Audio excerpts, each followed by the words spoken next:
Hello, everybody. It's Angry Santa here for the Bearded and Unbranded podcast show, YouTube, GunTube channel, whatever the hell you want to call it. The official name of the channel is Bearded and Unbranded. Bearded and Unbranded is going to be a live show as it builds. And right now, it's Thursday, so this is Throw 'em back Thursdays. So eventually this may end up being live, but right now I'm just recording it. It's approximately 9:30 in the outskirts of Detroit in beautiful Michigan, United States. So I'm just going to talk about guns, tactics, sometimes mixing a little politics, whatever. So tonight, since it is Throw 'em back Thursdays, we are drinking, this is, I'm kind of a bourbon, I try everything. This is Davis County straight bourbon, sour mash, 96 proof. And it's fancy because it has a cork. And it's pretty good. I mean, for a 96 proof bourbon, it's rather smooth. And scarily easily drinkable for 96 proof. Usually 96 proof's got a little more burn to it and a little more bite, but this is pretty smooth. I would get it again. This is the first time I've ever had it, so I try to do new stuff. If I see a new bourbon out there, I'll pick one up. I'm not one of them guys that spends thousands of dollars on a 25-year Pappy Van Winkle, or whatever. I can't do it. Recently retired from Ford Motor Company. Give you a little info on myself. This is my first talking video. I filmed a couple shorts, a few shorts, but this is my first one where I've been speaking. So retired Ford Motor Company line worker. Built F-150s for years. All kinds of F-150s, the Raptor, the Lightning electric truck, which our plant just closed. And I retired when they tried to send me back to our old plant, so the old internal combustion plant. So I was like, nope, not going back to that hellhole, and I retired. So I figured, had a lot of guns and been buying them for years, and the last few years just been getting into doing builds and stuff and putting in parts, and I never really did much of that through my years of owning guns. And I just started doing it 2-3 years ago, started putting stuff together, and I'm like, you know what, why don't I start doing a gun channel? I've seen so many gun channels, and I like a lot of the gun channels I watch. I'm probably subscribed to about 60, 70 gun channels on YouTube, but and I like a lot of them, and a lot of them, there's some things I like, some things I don't. But what I wanted to do was, with this channel, the Bearded and Unbranded podcast, GunTube, whatever you want to call it, I wanted to have a different slant to it. And I think I will. I think this is going to be a lot different than any gun channel you've ever seen. It may go down in flames. It may be constantly banned. I'm not going to do a lot of the stuff, all the safety things that the other gun tubes do, where they're showing you every little thing. Oh, empty gun, empty gun, empty gun. Listen, you're not going to get shot through my camera on my phone, or my camera on my laptop, or my camera, or whatever camera I use. You will not be shot. Trust me, you will not be hurt. So even though I'm sometimes having a few drinky drinks, and sometimes I might have guns, and there might be ammo there might be ammo behind me. Right now, I'm in the process of building the studio for the Bearded and Unbranded show, and that's in the bunker of, and we call this the Tactical Fudd compound. Well, the Tactical Fudd bunker, my basement, i.e. basement, is just basically a storage unit right now. So there's so much stuff down there. It's just wall to wall, just not crap, but just tons of stuff. I mean, I could start an eBay store from just the stuff down there and probably make 200 grand. I mean, it's just insane. There's so much stuff down there. and I hear about it all the time from Mrs. Claus.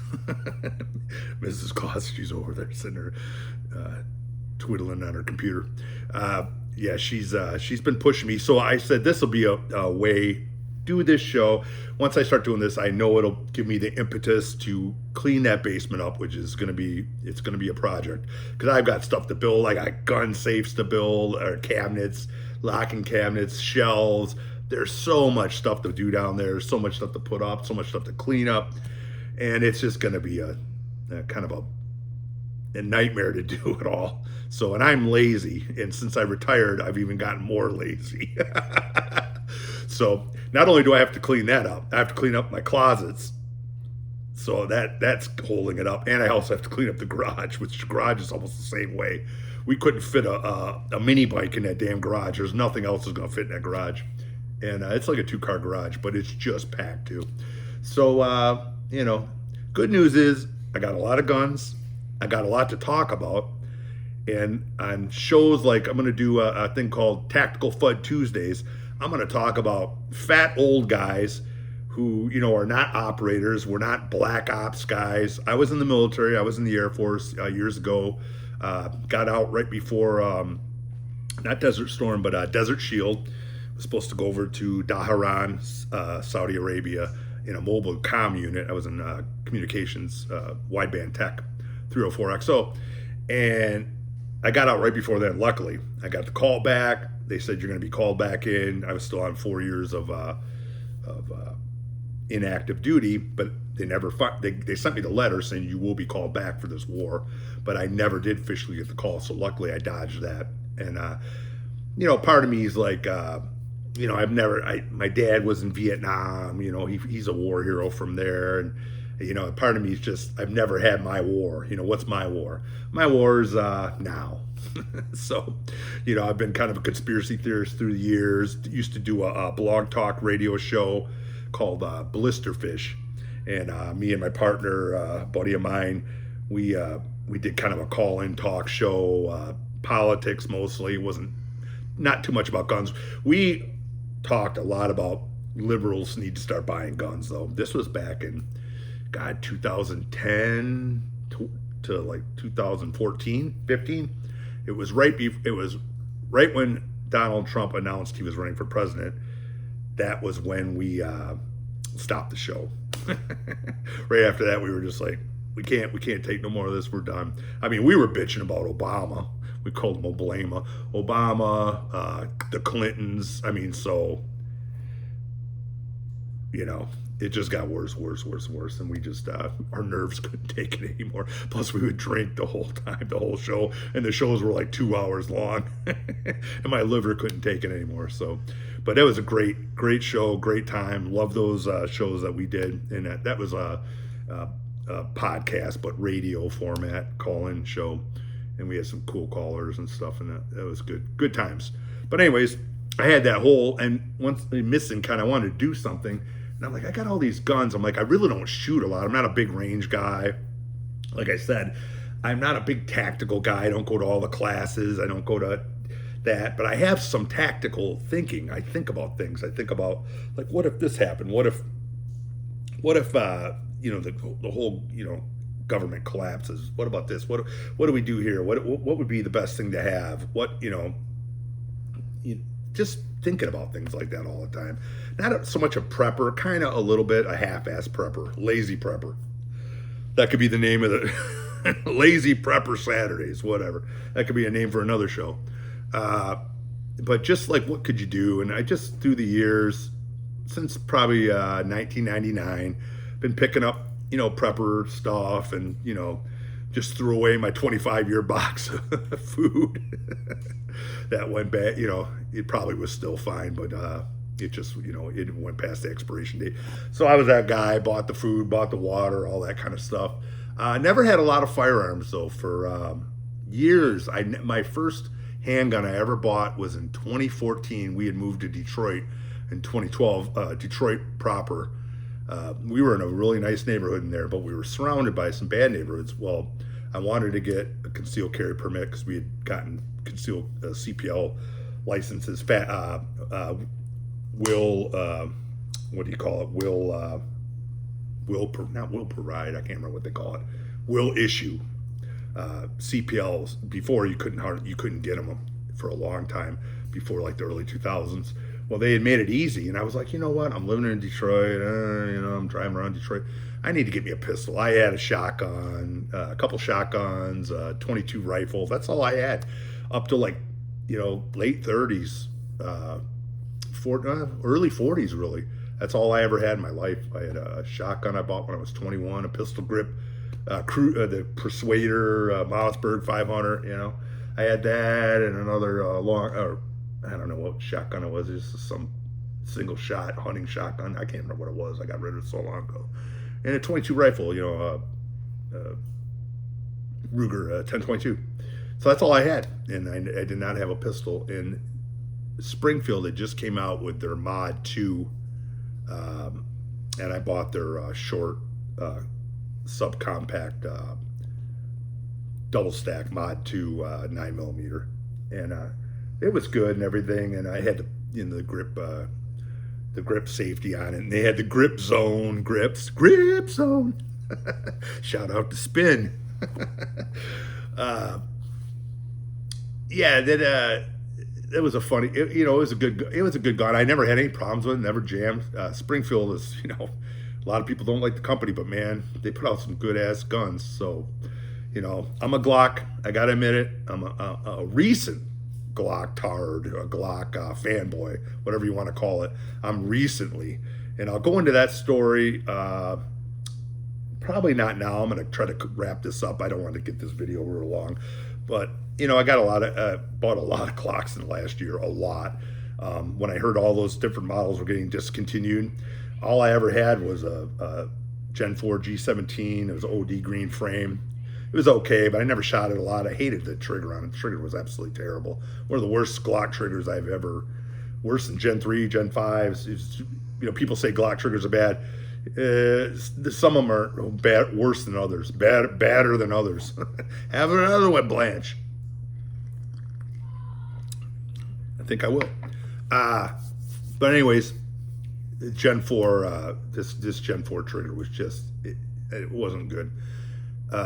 Anyways, I had that. I had the early, first issue of the Glock 42. I got rid of that. I had too many problems with it, trying to run different hollow points. It was just giving me issues. And I was like, I can't carry this thing. And so I I got rid of it. A lot of people love the Glock 42, but I got rid of it. And then, and what else did I have? And I had 3 Glocks. I had that 17, the 42, and I had something else, but I can't remember. But anyways, I had 3 Glocks for like 10 years. And then I just went absolutely crazy in spring of 2025. I caught wind that Glock was discontinuing all these models, and I just started, I was buying police trade-in stuff that was beat up, like a Glock 22 that was kind of beat up. The gun, I'll have a gun in every video to show or whatever. What I have here is the Glock 21. It's a police trade-in. It's kind of, I don't know how it could be a police trade. I didn't think they carried 45s, but it's kind of beat up. The slide's just got a lot of holster wear on it. But operationally, it's just perfect. It's smooth. It's nice. Gen 3.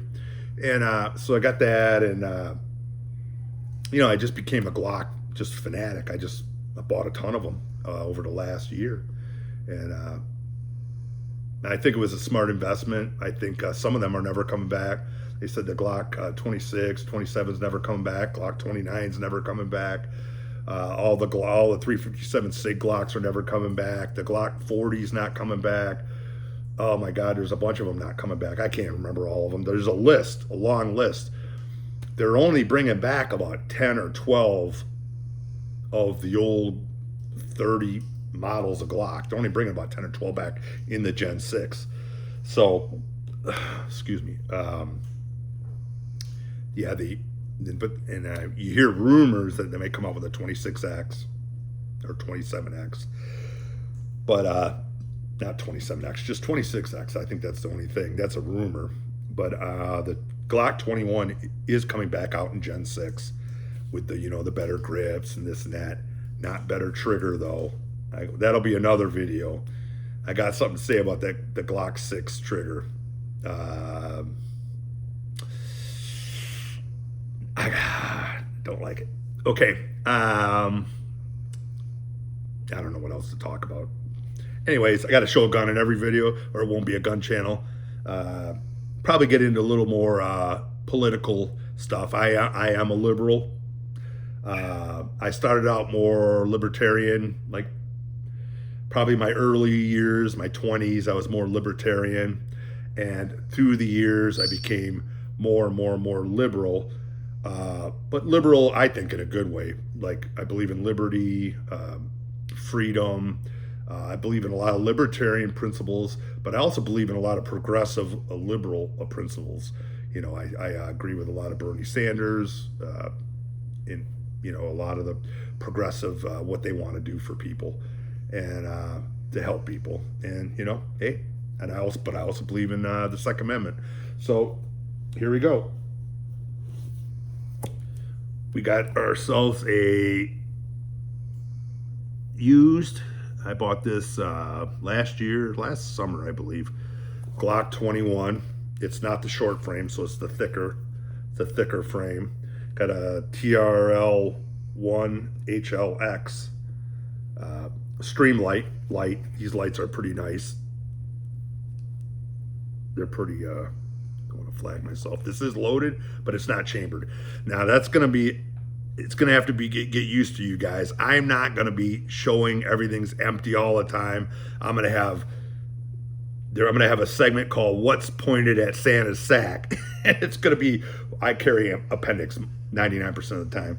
So whatever I have on my appendix, I'm going to pull it out, and that's going to be loaded. So it's going to be chambered. So you won't get shot. Trust me, you won't get shot. I might get shot. You won't get shot.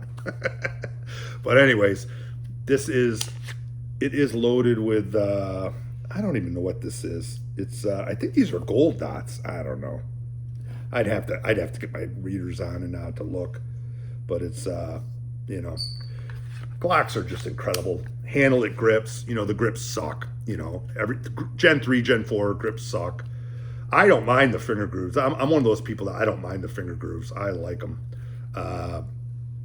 This has, I don't want to do it too, but it's got the night sights on it, but they're a little worn out. And they still kind of work a little bit if I cover them up. Yeah, they glow. They still glow a little bit. But handle it grips are great, you know, for Gen 3, Gen 4, Gen 5, even Gen 5 Glocks. I got a lot of Gen 5 Glocks. I got the handle it grips on all of them, sandpaper or the Edge or the Elite. I think I got the Elite on some of them. It just really, you know, these are kind of like sandpaper. I don't know. I'm not sure what these ones are, but it's good. It really gives you a good grip. And I like the double stack Glocks. It really fills my hand. You know, I like the 43s and stuff too, the single stacks, but they just don't fill my hand. And I feel like I don't have as good aim. I'm a terrible shot, by the way. My vision's been so screwed up for years. So I've had eye operations and everything. So if you're 7 yards and in, I got it.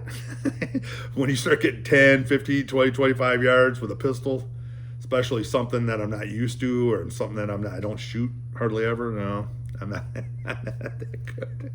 But Glocks, man, what can you say? They run. Incredible. Gaston Glock was a goddamn fucking genius.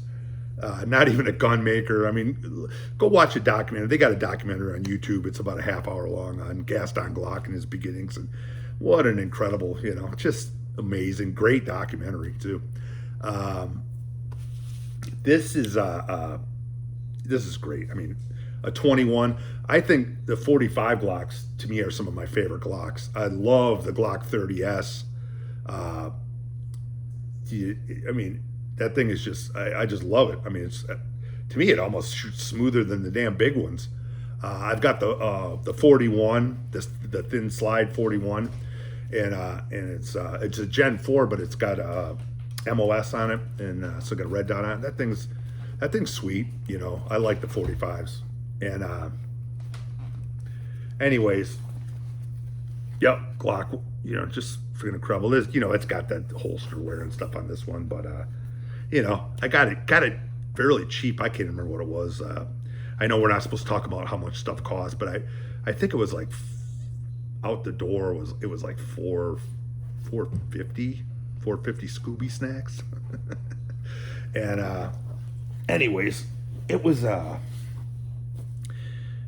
of those things. I'm just like, do I need another 45? I had a bunch of 45s, like Springfields, 1911s. Just, I'm like, do I need another 45? I had different Glock 45s. I'm like, I like the police trading ones that are kind of beat and scuffed up, because then it's like, you know what? I'll throw it in the garage on a magnet, or I'll throw it up on a counter on top of a cabinet, or throw it down the basement on a magnet on a beam, and I just don't, and I forget about it, and something to grab in case you're somewhere and you, for some reason, you don't have a pocket pistol on you. You don't have.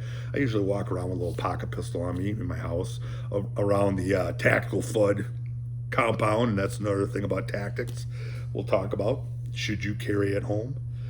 We'll talk about all that kind of stuff. That'll be on Tactical Fudd Tuesdays. And I'll just go into more about this tomorrow, just kind of my background, and then once after tomorrow, tomorrow's called, I didn't even tell you, since it's Juneteenth, and I am a liberal. Angry Santa is a liberal. I am a tree hugger.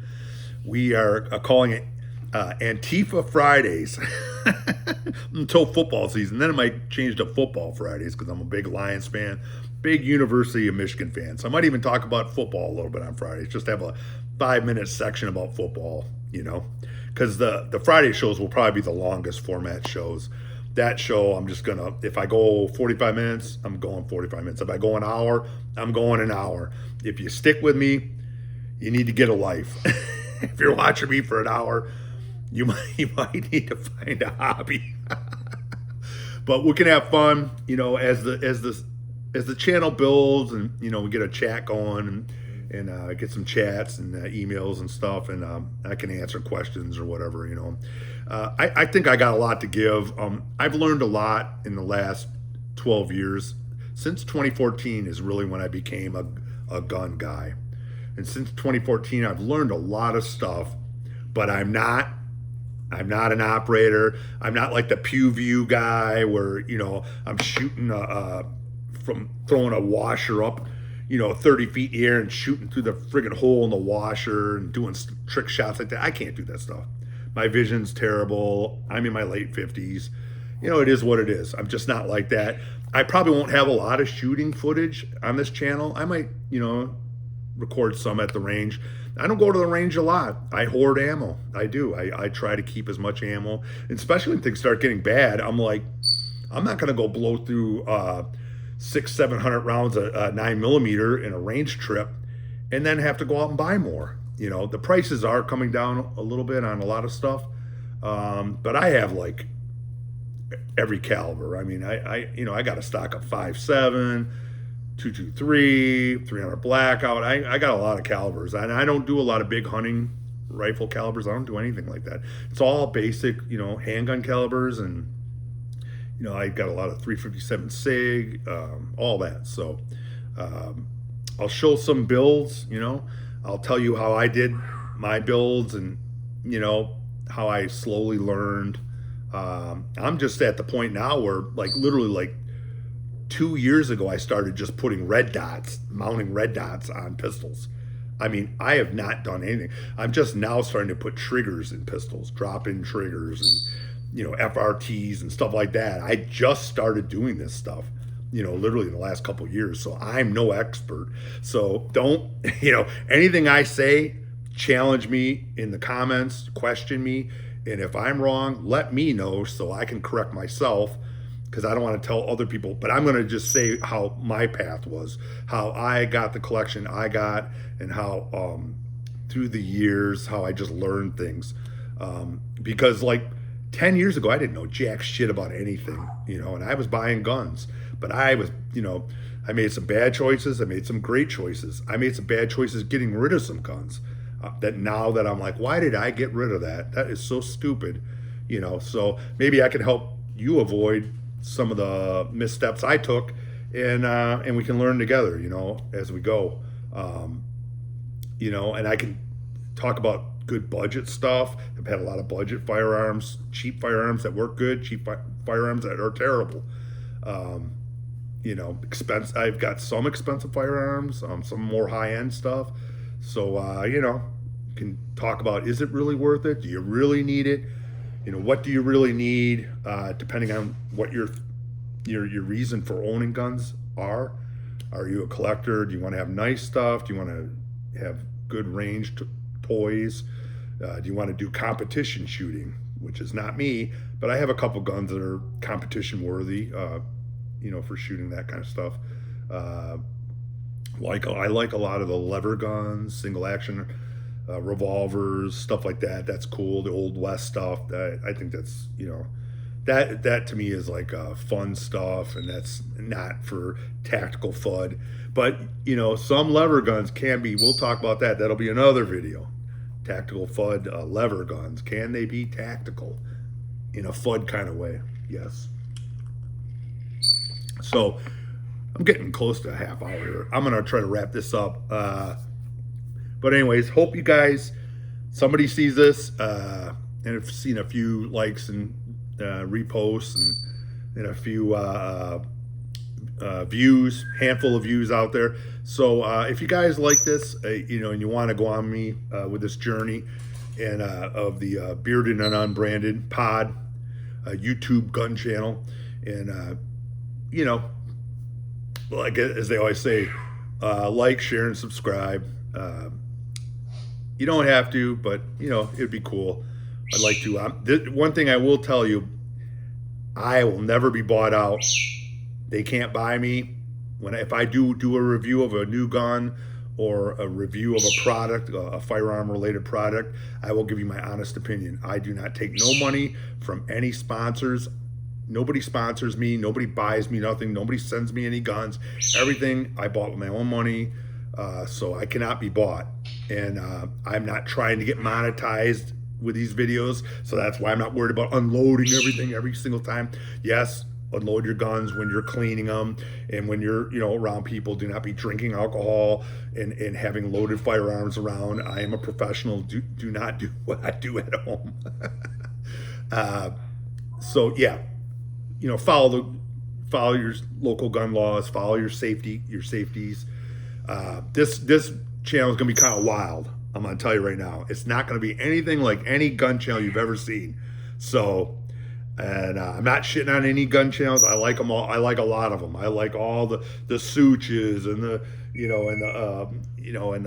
I don't like a lot of the redneck, not redneck, but the right wingy shit. But in the MAGA stuff, I'm not into that. But that politics end of it. But I like, Yankee Marshall's good. Who else? I mean, there's a bunch of them. Hickok 45, all them guys. I like Pewview for just watching his shooting. Sometimes I'm thinking that's got to be AI. Is he really doing that?